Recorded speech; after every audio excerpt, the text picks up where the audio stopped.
Hello students, my name is Prabhat Kaur and I am a science teacher at Government Senior Secondary School Boys Khemkaran. Today we will discuss about heat engine and refrigerator. सब तो पहला जो ਅਸੀਂ heat engine and refrigerator ਦੀ ਗੱਲ ਕਰਨੀ ਹੈ ਤਾਂ ਉਸ ਤੋਂ ਪਹਿਲਾਂ ਅਸੀਂ thermodynamics ਦੇ laws ਨੂੰ ਸਟੱਡੀ ਕਰਨਾ। ਤਾਂ thermodynamics ਦੇ laws ਨੂੰ ਸਟੱਡੀ ਕਰਨ ਲਈ ਸਾਨੂੰ ਕੁਝ ਸਾਈਨ ਕਨਵੈਨਸ਼ਨਸ ਜਿਹੜੀਆਂ ਉਹਨਾਂ ਨੂੰ ਧਿਆਨ 'ਚ ਰੱਖਣਾ ਪੈਣਾ।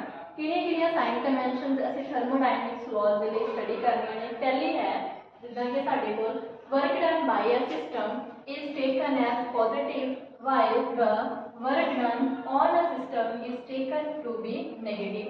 अगर सिस्टम द्वारा काम किया जा रहा है तो उन्होंने असी पॉजिटिव लैके चलना, अगर सिस्टम के ऊपर काम किया जा रहा है साडे द्वारा तो उसको असी की लैके चलना नेगेटिव। मतलब कि DW है जिहड़ा वो पॉजिटिव किस केस च होएगा जदों सिस्टम द्वारा काम किया जा रहा है, तो DW नेगेटिव किस केस च होएगा जदों सिस्टम के ऊपर काम किया जा रहा है, सिस्टम के ऊपर असी वर्क कर रहे हैं। उस तो बाद जी सेकेंड साइन कन्वेंशन है that is heat gained by the system is taken as positive while the heat lost by the system is taken as negative। यानी कि जो सिस्टम द्वारा हीट गेन की जा रही है मतलब सिस्टम के विच असी हीट ऐड कर रहे हैं उस हीट को असी पॉजिटिव लेना, अगर सिस्टम के विचों हीट लॉस्ट हो रही है तो सिस्टम तो असी हीट में एक्सट्रैक्ट कर रहे हैं बाहर कट रहे हैं तो उसको असी नेगेटिव लैके चलना। उस तो बाद थर्ड लॉ है जिहड़ा third sign convention the increase in internal energy of the system is taken as positive। यानी कि जेकर सिस्टम की इंटरनल एनर्जी इंक्रीज हो रही है तो उन्होंने की अज्यूम करना पॉजिटिव, अगर सिस्टम की इंटरनल एनर्जी डिक्रीज हो रही है तो दैट इज नेगेटिव। सो ये साइन कन्वेंशनस के नाल हम असीं थर्मोडायनेमिक्स के जिहड़े लॉज ने उन्हां नूं स्टडी करते हैं। First law of thermodynamics, if an amount of heat dq is added to a system, a part of it may increase its internal energy by an amount du, while the remaining part is used up as the external work done by the system। means कि अगर किसी system ਨੂੰ ਅਸੀਂ dq heat provide कर रहे हैं तो ਉਹਦਾ कुछ पार्ट है ਜਿਹੜਾ ਉਹਦੀ इंटरनल एनर्जी ਨੂੰ इंक्रीज कर देगा एंड रिमेनिंग पार्ट है ਜਿਹੜਾ ਉਹ वर्क डन ਦੇ ਲਈ यूज हो जाएगा। ਜਿੱਦਾਂ कि इस एग्जांपल ਦੇ ਵਿੱਚ ਅਸੀਂ ਦੇਖ ਰਹੇ ਹਾਂ कैंडल फ्लेम के नाल जो वाटर हीट अप हो रहा है तो वाटर की जी वाटर को जो हीट एनर्जी प्रोवाइड की जा रही है वो वर्क डन के लिए यूज हो जाएगी। तो जो कुछ पार्ट है ये पार्टिकल्स ने जोड़े वाटर के पार्टिकल्स की जी इंटरनल एनर्जी इंक्रीज कर देंगे, यानी कि पार्टिकल पहला नालों फास्ट मूव करन लग जाएंगे। इंटरनल एनर्जी का मतलब होंगे sum of kinetic and potential energy of the internal जो भी पार्टिकल्स है, तो यानी कि कैनेटिक पोटेंशियल एनर्जीज ने जो इंक्रीज हो जाएगी जो उन्होंने हीट अप कराएंगे। इट मीनस जी हीट एनर्जी है वो कि कन्वर्ट हो रही है internal energy plus work done के तो यही साडा फर्स्ट लॉ ऑफ थर्मोडायनेमिक है कि जी टोटल हीट है वो कन्वर्ट हो जाती है internal energy plus work done of the system के। उस तो बाद फर्स्ट लॉ की कुछ लिमिटेशन सीगियां जिद्दां कि ਇਹਦੇ ਵਿੱਚ जो conversion of heat into work है वो किस रास्ते राही यानी कि किस वे द्वारा हीट है जी वर्क के विच कन्वर्ट हो जाती है वो नहीं एक्सप्लेन किया गया। सेकेंड वन इज कि जेकर हीट नूं असीं इदां ही वर्क के विच कन्वर्ट कर सकते होइए तो यानी कि असीं सारे एनवायरनमेंट की हीट है जी उन्होंने भी असीं मतलब वर्क के विच कन्वर्ट कर सकते हैं मतलब तो पर जेकर असीं देखिए नैचुरल फ्लो हुंदा जिहड़ा हीट का वो हायर टैंपरेचर तो लोअर टैंपरेचर वाल हुंदा तो इस करके आप जो नैचुरल फ्लो नहीं स्टॉप कर सकते तो वो जी फर्स्ट लॉ दी लिमिटेशन उन्होंने दूर करने के लिए असीं सेकेंड लॉ जो थर्मोडायनेमिक्स का उन्होंने स्टडी करना है। सेकेंड लॉ ऑफ थर्मोडायनेमिक्स के असीं अलग अलग स्टेटमेंट्स पढ़नी है। जी पहली साडी स्टेटमेंट है वो है कैल्विन प्लैंक्स द्वारा दी गई कैल्विन प्लैंक्स स्टेटमेंट। ये अकॉर्डिंग की है no process is possible in which there is complete conversion of heat into work. मतलब कि कोई भी इदां दा प्रोसेस पॉसिबल नहीं है जिहदे विच असीं हीट नूं completely work they which convert कर सकीए। उस तो बाद यानी कि जेकर सारी की सारी हीट वर्क दे विच असीं कन्वर्ट नहीं कर सकते इस स्टेटमेंट के अकॉर्डिंग, यानी कि जेकर साडे कोल 100% हीट असीं दे रहे हैं किसी चीज़ नूं तो 100% ही सानूं वर्क देवे ये चीज़ इम्पॉसिबल है। तो कुछ पार्ट है जिहड़ा वो साडा वेस्ट दे विच चलिया जांदा जिद्दां कि असीं हीट इंजन की गल करिए हीट इंजन के फॉर एग्जाम्पल जिमें कि आप व्हीकल की गल करिए वो जो हीट एनर्जी प्रोवाइड की जाती है वर्क के कन्वर्ट हो जाती है प्लस कुछ पार्ट है जो उन्होंने व्हीकल में हीट अप कर देता यानी कि आसे पासे भी असी हीट जी महसूस कर सकते हैं।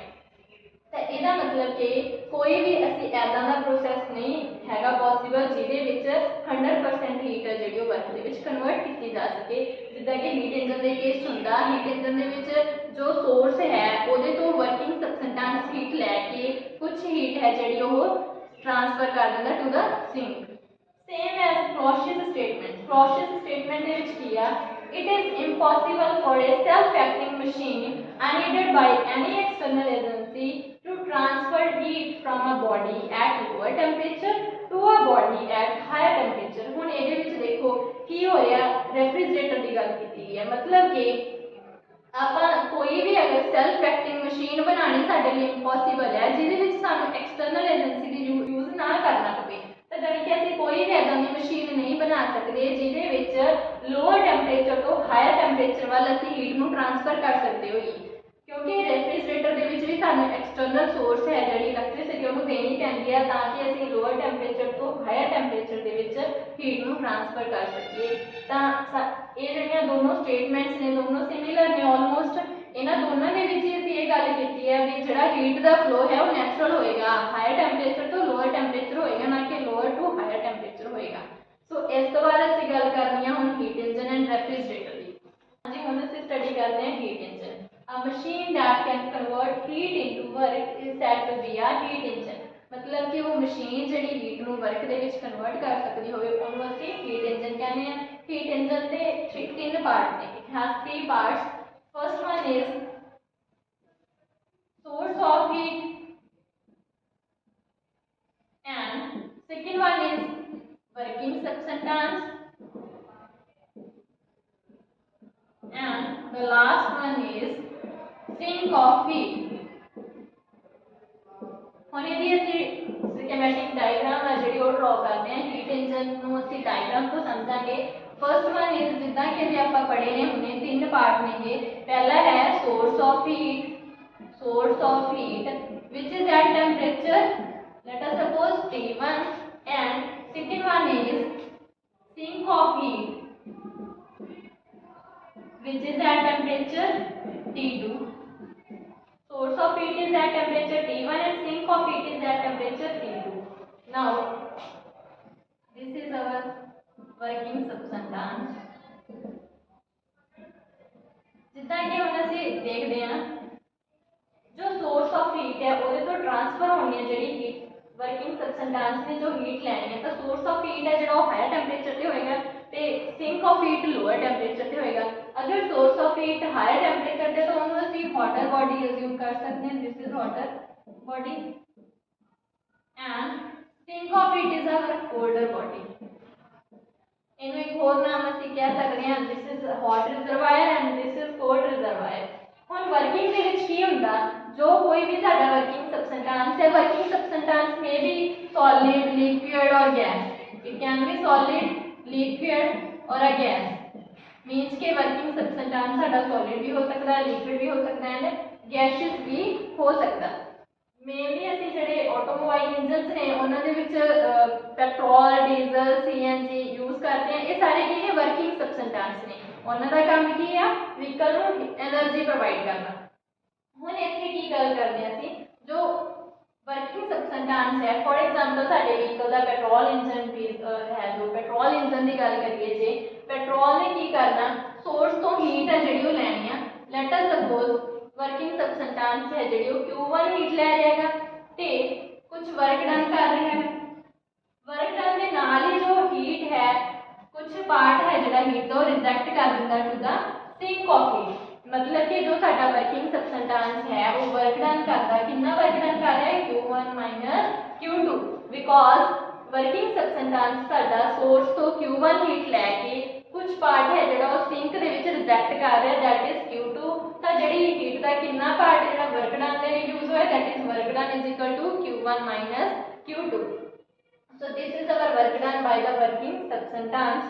now ਹੁਣ ਇਹਦੇ ਵਿੱਚ ਹੁੰਦਾ ਕੀ ਹੈਗਾ कि अपने कोले हीट इंजन के केस च सोर्स ऑफ हीट साडी हॉटर बॉडी है ते सिंक ऑफ हीट साडी कोल्डर बॉडी है। तो इंजन का काम की है, सोर्स तो हीट नू लैके ओदे नू वर्क डन दे लई यूज करना, प्लस जो रिमेनिंग पार्ट है उन्हें सिंक दे विच ट्रांसफर करना। बस यही है जिहड़ी साडी हीट इंजन की परफॉर्मेंस हुंदी है। तो ਇਹਦੇ ਵਿੱਚ ਅਸੀਂ ਧਿਆਨ ਚ ਰੱਖਣਾ ਜੋ वर्किंग सबस्टेंस ने साडे कोई भी हो सकता है। पेट्रोल इंजन के केस ਜਿਹੜਾ पेट्रोल साडा वर्किंग सबस्टेंस है, डीजल इंजन के केस डीजल साडा वर्किंग सबस्टेंस हो जाता उदा ही CNG के केस CNG एक वर्किंग सबस्टेंस होता। वर्किंग सबस्टेंस का मेनली जो वर्क है वो है सोर्स तो हीट नूं लेना। तो ये जिहड़े हैगे ने जिहड़ा साडा इंजन है वो number of cycles they perform करता, मतलब जो इहदा एक साइकिल हो जाता परफॉर्म, उस तो बाद अदर सेकंड जिहड़ा हुंदा है, मतलब फर्स्ट साइकिल के दौरान अगर वर्क डन साडा इन्ना हो रहा तो एक साइकिल तो बाद फिर तो साडा वर्क जिहड़ा इंजन है वो अपनी फर्स्ट पोजीशन पे आ जाता, उस तो बाद अगेन सेकंड जो साइकिल जिहड़ा स्टार्ट हो जाता, उस बाद थर्ड साइकिल स्टार्ट हो जाता। ऐसे ही नंबर ऑफ साइकिल्स के दौरान जिहड़ा वर्किंग सबस्टेंस है साडा वो सोर्स तो सिंक दे विच हीट नूं ट्रांसफर करदा जांदा है। तो इदां जिहड़ा हीट इंजन साडा वर्क करदा है। उस तो बाद असीं गल करांगे efficiency the. Efficiency of heat engine की होएगी? Efficiency of heat engine किया, it is the ratio of the work done by the working substance to the heat absorbed from the source of heat।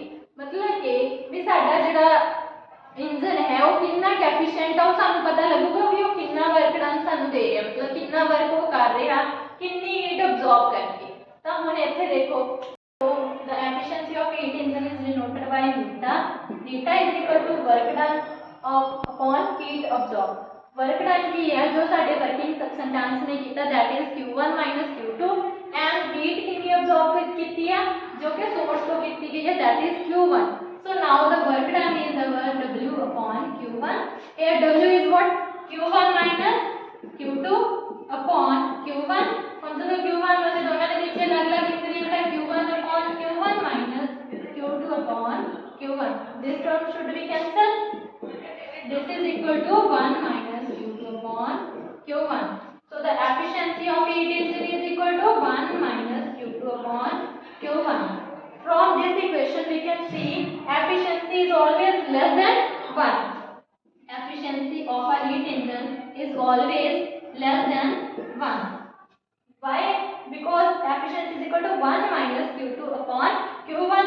कदे भी जिहड़ा साडा heat engine है ओदी value नीटा यानी कि 1 ਜਾਂ 100% एफिशिएंट ਅਸੀਂ नहीं कह सकते, हमेशा Q2 upon Q1 ਉਹਦੇ ਵਿੱਚੋਂ ਸਬਟ੍ਰੈਕਟ ਹੋਏਗਾ। 1 क्यों होएगी efficiency? Because this term should not be 0 in any case. ਜਿਹੜੀ ਸਾਡੀ सेकंड वाली टर्म है Q2 upon Q1 ਇਹ ਕਦੇ ਵੀ 0 नहीं हो सकती, हमेशा की होएगी ਉਹਦੀ कोई ना कोई वैल्यू। क्यों नहीं होएगी? क्योंकि जेकर ਇਹਨੇ 0 होना तो Q2 ਨੂੰ 0 होना, बट Q2 ਜਿਹੜੀ हीट टू द सिंक वो कदे भी 0 नहीं हो सकती, हमेशा hotter to colder body heat ने ट्रांसफर होना ही है, इसलिए Q2 की वैल्यू कभी भी 0 नहीं होएगी। तो इसकी कोई ना कोई वैल्यू होएगी, तो हमेशा 1 ਦੇ ਵਿੱਚ ਜਦੋਂ माइनस करांगे तो एफिशिएंसी है ਜਿਹੜੀ हीट इंजन की वो हमेशा 1 तो लेस होएगी। So I think this is clear to all.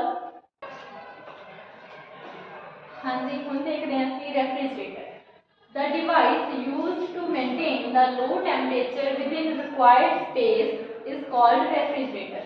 Means कि वो डिवाइस ਜਿਹੜੀ ਇੱਕ रिक्वायर्ड स्पेस ਦੇ ਅੰਦਰ लो टेम्परेचर मेंटेन कर सके ਉਹਨੂੰ ਅਸੀਂ रेफ्रिजरेटर ਕਹਿੰਦੇ ਆ। ਜਿੱਦਾਂ ਕਿ ਅਸੀਂ ਘਰਾਂ 'ਚ ਦੇਖਦੇ ਹਾਂ ਸਾਡੇ ਫ੍ਰੀਜ਼ਰ ਨੇ ਜਿਹੜੇ ਉਹ ਸਰਾਊਂਡਿੰਗ ਦੇ ਨਾਲ ਉਹਨਾਂ ਦੇ ਅੰਦਰ ਲੋਅਰ ਟੈਂਪਰੇਚਰ ਮੇਨਟੇਨ ਕੀਤਾ ਗਿਆ ਹੁੰਦਾ, ਉਹੀ रेफ्रिजरेटर है। ਤਾਂ refrigerator is a heat engine working in reverse direction. Refrigerator एक हीट इंजन ही है जिहड़ा रिवर्स डायरेक्शन ਦੇ ਵਿੱਚ ਕੰਮ ਕਰ ਰਿਹਾ ਹੈ। जिद्दां कि सानू पता सी हीट इंजन बारे पढ़िया गा। हीट इंजन दे विच की हुंदा, जिहड़ा हीट इंजन है वो हीट दा नैचुरल फ्लो है जिहड़ा ओनू मेनटेन करदा। जिद्दां कि मान लो साडे कोल this body is at higher temperature and this is at lower temperature, हमेशा जिहड़ा हीट दा फ्लो है वो हायर टेंपरेचर तो लोअर टेंपरेचर होएगा, ना कि लोअर टू हायर टेंपरेचर होएगा। बट जो रेफ्रिजरेटर है इस केस दे विच की हुंदा, रेफ्रिजरेटर दे इनसाइड है जिहड़ा लोअर टेंपरेचर है ते आउटसाइड है जिहड़ा हायर टेंपरेचर है। तो जानी कि ਉਹਦੇ ਵਿੱਚ ਅਸੀਂ ਕੀ ਕਰਨਾ, ਲੋਅਰ ਟੈਂਪਰੇਚਰ ਤੋਂ ਹਾਇਰ ਟੈਂਪਰੇਚਰ ਤੱਕ ਹੀਟ ਨੇ ਜਾਣਾ। ਤਾਂ ਜਿੱਦਾਂ ਅਸੀਂ ਸੈਕੰਡ ਲਾਅ ਆਫ ਥਰਮੋਡਾਇਨਾਮਿਕਸ ਪੜ੍ਹਿਆ ਸੀ ਵੀ ਆਪਾਂ ਜਿਹੜਾ ਲੋਅਰ ਟੈਂਪਰੇਚਰ ਤੋਂ ਹਾਇਰ ਟੈਂਪਰੇਚਰ ਆ ਵਿਦਆਊਟ ਐਨੀ ਐਕਸਟਰਨਲ ਏਜੰਸੀ ਹੈ ਜਿਹੜੀ ਪੋਸਿਬਿਲਿਟੀ ਨਹੀਂ ਹੈਗੀ। ਤਾਂ ਰੈਫ੍ਰਿਜਰੇਟਰ ਦੇ ਵਿੱਚ ਜਿਹੜੀ ਉਹਦੀ ਮੋਟਰ ਹੈ ਉਹ ਰੈਫ੍ਰਿਜਰੇਟਰ ਨੂੰ ਵਰਕ ਕਰਨ ਦੇ ਵਿੱਚ ਹੈਲਪ ਕਰਦੀ ਹੈ ਤਾਂ ਕਿ ਲੋਅਰ ਟੈਂਪਰੇਚਰ ਤੋਂ ਹਾਇਰ ਟੈਂਪਰੇਚਰ ਵਿੱਚ ਹੀਟ ਦਾ ਜਿਹੜਾ ਫਲੋ ਆ ਉਹ ਕੀਤਾ ਜਾ ਸਕੇ। ਇਹ ਕੋਲੇ ਜਿੱਦਾਂ ਰੈਫ੍ਰਿਜਰੇਟਰ ਦਾ ਸੇਮ ਹੀਟ ਇੰਜਨ ਦੇ ਅਕੋਰਡਿੰਗ ਇਹਦੇ ਵੀ ਤਿੰਨੋਂ ਪਾਰਟ ਨੇ। हीट इंजन के वांगू ही जिहड़े रेफ्रिजरेटर के भी 3 पार्ट्स ने। First one is the source, second is the sink and the working substance. हुण वर्किंग सबस्टेंस जिहड़ा रेफ्रिजरेटर दे विच हुंदा that is the compressor of the refrigerator and sink is what, sink है जो contents of the refrigerator.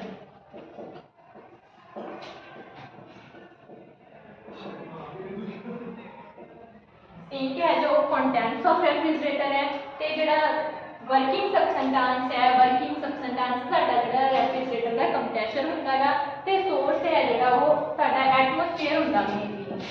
Atmosphere साडे कोल की हुंदा रेफ्रिजरेटर दी वर्किंग दे विच जो भी कंटेंट्स ने रेफ्रिजरेटर दे, मतलब रेफ्रिजरेटर के अंदर ਅਸੀਂ फ्रूट्स वेजिटेबल्स रखते हैं ਜਿਹੜੇ ਉਹ ਲੈਟ ਅਸ ਸਪੋਜ਼ ਉਹਨਾਂ ਦੇ ਜਿਹੜੀਆਂ ਐਟ ਅ ਟੈਂਪਰੇਚਰ T2 ਨੇ ਤੇ ਉਹਨਾਂ ਦੇ ਵਿੱਚ ਜਿਹੜੀ ਹੀਟ ਹੈ ਫॉर एग्जांपल ਮੰਨ ਲਿਆ ਆਪਾਂ ਨੇ Q2 ਹੀਟ ਹੈ ਜਿਹੜੀ ਤਾਂ ਜਿਹੜੀ ਸਾਡਾ ਵਰਕਿੰਗ ਸਬਸਟੈਂਸ ਹੈ ਯਾਨੀ ਕਿ ਕੰਪਰੈਸ਼ਰ ਆਫ ਰੈਫ੍ਰਿਜਰੇਟਰ ਹੈ ਉਹਨੇ ਕੀ ਕਰਨਾ ਕੰਟੈਂਟਸ ਦੇ ਵਿੱਚੋਂ Q2 ਹੀਟ ਨੂੰ ਅਬਜ਼ੌਰਬ ਕਰਨਾ ਤਾਂ ਯਾਨੀ ਕਿ ਜੋ ਸਾਡਾ ਕੰਪਰੈਸ਼ਰ ਹੈ ਮੇਨਲੀ ਕੀ ਹੁੰਦਾ ਹੈ ਜੋ ਸਾਡੇ ਪਹਿਲਾਂ ਰੈਫ੍ਰਿਜਰੇਟਰ ਨੇ ਉਹਨਾਂ ਦੇ ਵਿੱਚ CFC क्लोरोफ्लोरोकार्बन्स ने ਜਿਹੜੀ ਉਹ ਯੂਜ਼ ਕੀਤੀ ਗਈ ਸੀ बट वो की एनवायरनमेंट के लिए साडे एनवायरनमेंट के लिए हार्मफुल है ओजोन लेयर डिप्लीट कर दी है सारे में पता कि क्लोरोफ्लोरोकार्बन जी मेन इन्फ्लुएंसर है जो साडी ओजोन लेयर को डिप्लीट करती है मेन पॉल्यूटेंट है जो CFC है जो एनवायरनमेंट को पॉल्यूट करता है सो आपां जिहड़ा हम जिहड़े रेफ्रिजरेटर ने उन्हां दे विच CFC की बजाय की यूज़ किया जाता वर्किंग सबसटेंस जिहड़ा है वो की यूज़ किया जाता है फ्रीऑन फ्रीऑन गैस है जी वो यूज करते हैं जानी कि जो रेफ्रिजरेटर का कंप्रेशर वो भी की होंगी है फ्रीऑन फ्रीऑन है जी उसका काम की है कंटेंट्स ऑफ रेफ्रिजरेटर के विचों हीट को अब्जॉर्ब करना फ्रीऑन जी हैगी वो कंप्रैस जो कंप्रैसर के कंप्रैस किया जाता तो जिहड़ियां रेफ्रिजरेटर दी ट्यूब्स होंदियां ने ट्यूब्स के जी हैगी फ्रीऑन वो लिक्विड फॉर्म के होंगी है तो जो भी कंटेंट्स ने उन्होंने हीट को अब्जॉर्ब कर दिया हीट को अब्जॉर्ब करके ਉਹਦੇ ਉੱਪਰ ਫਿਰ ਕੰਪਰੈਸ਼ਰ ਹੈ ਜਿਹੜਾ ਉਹਨੂੰ ਵਰਕ ਡਨ ਕਰਦਾ ਉਹਦੇ ਉੱਪਰ ਤਾਂ ਹੀਟ ਦੇ ਵਿੱਚ ਐਡੀਸ਼ਨ ਕੀਤੀ ਜਾਂਦੀ ਹੈ ਜਦੋਂ ਕੰਪਰੈਸ਼ਰ ਉਹਦੇ ਵਿੱਚ ਵਰਕ ਕਰਦਾ ਹੈ ਤਾਂ ਜਿਹੜਾ ਉਹ ਲਿਕੁਇਡ ਫਾਰਮ ਦੇ ਵਿੱਚ ਜੋ ਹੀਟ ਦੀ ਅਬਜ਼ੌਰਪਸ਼ਨ ਹੋਈ ਹੈ ਗੈਸ ਦੁਆਰਾ ਉਹ ਕੀ ਕੀਤੀ ਜਾਂਦੀ ਹੈ ਵੇਪਰ ਫੇਜ਼ ਦੇ ਵਿੱਚ ਕਨਵਰਟ ਹੋ ਜਾਂਦੀ ਹੈ ਵੇਪਰ ਫੇਜ਼ ਤੋਂ ਫਿਰ ਫਰਦਰ ਉਹਨੂੰ ਕੀ ਹੈ ਐਟਮੋਸਫੀਅਰ ਦੇ ਵਿੱਚ ਗੈਸੀਅਸ ਫੇਜ਼ ਦੇ ਵਿੱਚ ਹੀਟ ਨੂੰ ਬਾਹਰ ਕੱਢ ਦਿੱਤਾ ਜਾਂਦਾ ਤਾਂ ਇਸ ਤਰੀਕੇ ਨਾਲ ਸਾਡਾ ਜਿਹੜਾ ਰੈਫ੍ਰਿਜਰੇਟਰ ਉਹ ਵਰਕ ਕਰਦਾ ਹੈਗਾ ਉਸ ਤੋਂ ਬਾਅਦ ਅਸੀਂ ਦੇਖਣਾ ਹੈਗਾ ਇਹਦਾ ਕੋਐਫੀਸ਼ੀਐਂਟ ਆਫ ਪਰਫਾਰਮੈਂਸ साडे जिहड़े रेफ्रिजरेटर दा कोएफिशिएंट ऑफ परफॉर्मेंस की है यानी कि जिहड़ा कोएफिशिएंट ऑफ परफॉर्मेंस की हुंदा that is the ability of refrigerator मतलब कि रेफ्रिजरेटर दी कितनी एबिलिटी है उन्होंने ਅਸੀਂ ਕੀ ਕਹਿੰਦੇ ਉਹਦਾ coefficient of performance it is denoted by beta coefficient of performance is the ratio of the heat removed by the compressor of the refrigerator किथों from the contents of refrigerator मतलब कि हीट रिमूव की गई है compressor द्वारा किथों refrigerator के contents के विच जितनी हीट रिमूव की गई divided by the work done by the compressor of the refrigerator compressor द्वारा कितना वर्क है जो किया गया हुण सेम इत्थे वर्क डन कितना होएगा that is Q1 minus Q2 होएगा that is our work done same जो ਇਹਦੇ ਵਿੱਚ ਪੁੱਟ ਕਰਦੇ ਆਪਾਂ ਹੀਟ ਰਿਮੂਵ ਜਿਹੜੀ ਕੀਤੀ ਗਈ ਹੈਗੀ that is our Q2 sink द्वारा हीट के लिए Q2 हीट है जी कंटेंट के विचों की गई absorb plus divided by work done जेड़ा साडा है that is Q1 minus Q2 जब इनु सॉल्व करते हैं ਅਸੀਂ न्यूमरेटर एंड डिनोमिनेटर ਨੂੰ Q2 ਨਾਲ डिवाइड करते हैं Q1 minus Q2 upon Q2 जब इनु डिवाइड करते हैं ऊपर ਜਿਹੜੀ वैल्यू 1 बन जाती है नीचे Q1 upon Q2 minus Q2 upon This is equal to 1 upon Q1 upon Q2 minus 1. Now, अब जड़ा coefficient of performance बीटा कितना आ गया साढ़े को बीटा की value 1 upon Q1 minus Q2 minus 1. This is our coefficient of performance, and the coefficient of performance is always more than 1. हमेशा 1 तो more होएगा. ऐसा अपन दिख रहा है beta is always greater than 1. But coefficient of performance can is never infinity मतलब जेड़ा coefficient of performance है साडे रेफ्रिजरेटर का वो कभी भी infinity नहीं हो सकता means this is not equal to infinity at any time coefficient of performance infinity कदों होएगा जब बीटा आ वाली टर्म 1 होए 1 minus 1 0 1 upon 0 is equal to infinity so coefficient of performance is never infinity because आ वाली term है JD वो कभी भी 1 नहीं होगी 1 ही ता होगी जिथे Q1 and Q2 इक्वल होंगे बट Q1 and Q2 कदे भी इक्वल नहीं हो सकते Q2 sari heat of contents है ते Q1 जो हीट साडे एटमॉस्फेयर दे विच जा रही है दैट इज अवर Q1 ਸੋ ਉਸ ਤੋਂ ਬਾਅਦ ਜੇਕਰ ਅਸੀਂ ਇਹਨੂੰ ਦੇਖੀਏ ਤਾਂ ਜੇਕਰ ਅਸੀਂ ਬੀਟਾ ਨੂੰ ਟੈਂਪਰੇਚਰ ਦੇ ਫਾਰਮ ਦੇ ਵਿੱਚ ਲਿਖੀਏ ਸੇਮ बीटा जो साडी वैल्यू है coefficient of performance in temperature the form च लिखी है अपन T2 upon T1 minus T2 by replacing Q2 with the temperature T2 and Q1 with the temperature T1 beta is equal to T2 upon T1 minus T2 ਇਹਦੇ ਤੋਂ ਅਸੀਂ ਦੇਖਣਾ ਵੀ ਜਿਹੜੀ ਸਾਡੀ coefficient of performance ਹੈ ਹਮੇਸ਼ਾ ਜਿਹੜਾ ਰੈਫ੍ਰਿਜਰੇਟਰ ਦਾ time ਦੇ ਨਾਲ ਕੋਐਫੀਸ਼ੀਐਂਟ ਆਫ ਪਰਫਾਰਮੈਂਸ ਹੈ ਜਿਹੜਾ ਡਿਕਰੀਜ਼ ਹੋ ਜਾਏਗਾ ਕਿਵੇਂ ਡਿਕਰੀਜ਼ ਹੋ ਜਾਏਗਾ ਕਿਉਂਕਿ ਸਿੰਕ ਦੀ ਜਿਹੜੀ ਹੀਟ ਉਹਦੀ ਵੈਲਿਊ ਹੈ ਜਿਹੜੀ टाइम के नाल डिक्रीज हो जाएगी तो ਉਹਦੇ ਜਿਹੜਾ ਕੋਐਫੀਸ਼ੀਐਂਟ ਆਫ ਪਰਫਾਰਮੈਂਸ ਹੈ ਉਹ ਵੀ टाइम के नाल डिक्रीज हो जाएगा क्योंकि सिंक ਦੀ ਹੀਟ T2 ਹੈ ਜਿਹੜੀ ਉਹ डिक्रीज हो जाएगी फर्दर ਰੈਫ੍ਰਿਜਰੇਟਰ ਦੇ ਅੰਦਰ ਵਾਲਾ ਜਿਹੜਾ ਟੈਂਪਰੇਚਰ ਹੈ ਉਹ डिक्रीज हो जाएगा ਤਾਂ ਯਾਨੀ ਕਿ ਰੈਫ੍ਰਿਜਰੇਟਰ ਦੇ ਵਿੱਚ ਕੀ ਹੁੰਦਾਗਾ ਜੋ ਵੀ ਹੀਟਸ ਨੇ ਜਿਹੜੀਆਂ ਉਹਦੇ ਇੰਟੀਰੀਅਰ ਤੋਂ ਰੈਫ੍ਰਿਜਰੇਟਰ ਦਾ ਕੰਮ ਕੀ ਆ ਇੰਟੀਰੀਅਰ ਵਾਲੀ ਜਿਹੜੀ ਹੀਟ ਹੈ ਉਹਨੂੰ ਆਊਟਰ ਦੇ ਵਿੱਚ ਐਮਿਟ ਕਰਨਾ मतलब जो भी इंटीरियर वाला हीट कंटेंट है ਉਹਨੂੰ आउटर सरफेस यानी कि हाई टेंपरेचर वाली साइड ਤੇ एमिट करना ਤੇ ਇਹ ਵਰਕ ਕਿਹਦੇ ਦੁਆਰਾ ਕੀਤਾ ਜਾਂਦਾ ਜੋ ਵੀ ਡਰਾਈਵਿੰਗ ਮੋਟਰ ਹੁੰਦੀ ਹੈਗੀ ਸਾਡੇ ਰੈਫ੍ਰਿਜਰੇਟਰ ਦੀ ਉਹਦੇ ਦੁਆਰਾ ਇਹ ਕੰਮ ਹੈ ਜਿਹੜਾ ਕੀਤਾ ਜਾਂਦਾ ਤੇ ਇਹ ਕਲੋਸ਼ਸ ਦੀ ਜਿਹੜੀ ਸਟੇਟਮੈਂਟ ਆ ਉਹਦੇ ਬੇਸਡ ਹੈ ਕਲੋਸ਼ਸ ਨੇ ਆਪਾਂ ਨੂੰ ਕਿਹਾ ਸੀਗਾ ਵੀ ਜਿਹੜਾ ਰੈਫ੍ਰਿਜਰੇਟਰ ਹੈ ਉਹਦੇ ਵਿੱਚ ਸਾਨੂੰ ਕਿਸੇ ਐਕਸਟਰਨਲ ਏਜੰਸੀ ਦੀ ਨੀਡ ਹੁੰਦੀ ਹੈ ਜੇਕਰ ਅਸੀਂ ਲੋਅਰ ਟੈਂਪਰੇਚਰ ਤੋਂ ਹਾਇਰ ਟੈਂਪਰੇਚਰ ਦੇ ਵਿੱਚ ਸਾਡੀ ਹੀਟ ਹੈ ਜਿਹੜੀ ਉਹਨੂੰ ਟ੍ਰਾਂਸਫਰ ਕਰਨਾ ਚਾਹੁੰਦੇ ਹਾਂ ਤਾਂ ਕਲੋਸ਼ਸ ਦੀ ਸਟੇਟਮੈਂਟ ਦੇ ਅਕੋਰਡਿੰਗ ਅਸੀਂ ਜਦੋਂ ਲੋਅਰ ਟੈਂਪਰੇਚਰ ਤੋਂ ਹਾਇਰ ਟੈਂਪਰੇਚਰ ਦੇ ਵਿੱਚ ਹੀਟ ਨੂੰ ਟ੍ਰਾਂਸਫਰ ਕਰਨਾ ਤਾਂ ਉਹਦੇ ਲਈ ਸਾਨੂੰ ਐਕਸਟਰਨਲ ਏਜੰਸੀ ਦੀ ਲੋੜ ਹੁੰਦੀ ਹੈ ਤਾਂ ਐਕਸਟਰਨਲ ਏਜੰਸੀ ਇੱਥੇ ਕੀ ਆ compressor of the refrigerator I hope ਕਿ ਹੀਟ ਇੰਜਨ ਐਂਡ ਰੈਫ੍ਰਿਜਰੇਟਰ ਦਾ ਤੁਹਾਨੂੰ ਸਭ ਨੂੰ ਕਲੀਅਰ ਹੋ ਗਿਆ ਹੋਵੇਗਾ ਹੀਟ ਇੰਜਨ ਦੇ ਵਿੱਚ ਕੀ ਸੀ ਹਾਇਰ ਟੈਂਪਰੇਚਰ ਤੋਂ ਲੋਅਰ ਟੈਂਪਰੇਚਰ ਦੇ ਵਿੱਚ ਹੀਟ ਦਾ ਟ੍ਰਾਂਸਫਰ ਅਸੀਂ ਕੀਤਾ ਸੀ ਐਂਡ ਰੈਫ੍ਰਿਜਰੇਟਰ ਦੇ ਕੇਸ 'ਚ ਕੀ ਹੈ reverse case of heat engine ਇਸ ਦਾ ਰਿਵਰਸ ਆਫ ਹੀਟ ਇੰਜਨ ਇਹਦੇ ਵਿੱਚ ਲੋਅਰ ਟੈਂਪਰੇਚਰ ਤੋਂ ਹਾਇਰ ਟੈਂਪਰੇਚਰ ਦੇ ਵਿੱਚ ਹੀਟ ਨੂੰ ਟ੍ਰਾਂਸਫਰ ਜਿਹੜਾ ਉਹ ਕੀਤਾ ਗਿਆ ਥੈਂਕ ਯੂ ਸੋ ਮਚ